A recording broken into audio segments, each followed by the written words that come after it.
Here I'm fencing Joakim Börtin from Göteborg Historical Fencing School. And as you can see, he now comes in with an Unterhau, and I block it and he loses control over his messer. Now, I didn't disarm him here, he just lost control over his messer, and this is something that happened quite a lot in the bouts in this competition, not only to him. Almost every bout had somebody losing control over their messers, and I want to differentiate this from disarming, because I didn't disarm Joakim here. To my knowledge, there was one case of disarming, and that was when I fenced Kai, and we both disarmed each other in a grapple.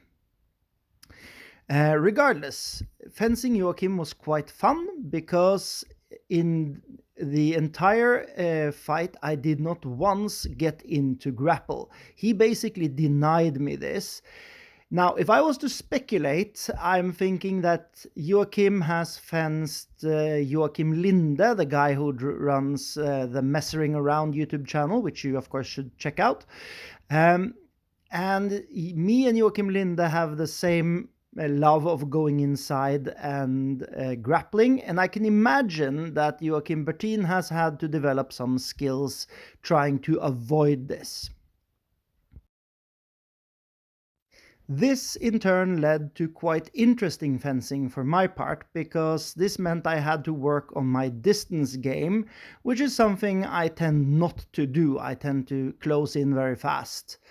And the exchanges also became relatively long as a result.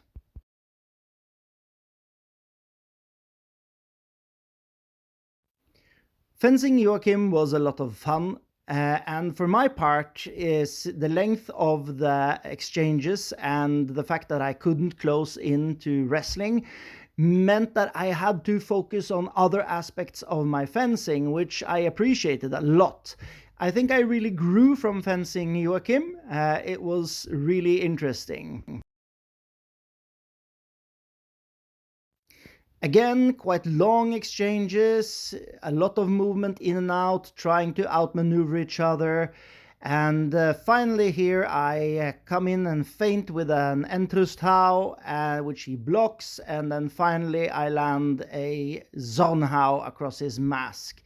Now, this kind of filled me with a bit of hubris, because shortly after, Joakim managed to outmaneuver me, because you can see here I go in quite aggressively, and it results in Joakim hitting me across the mask, and I actually failed to retaliate, not even landing the afterblow.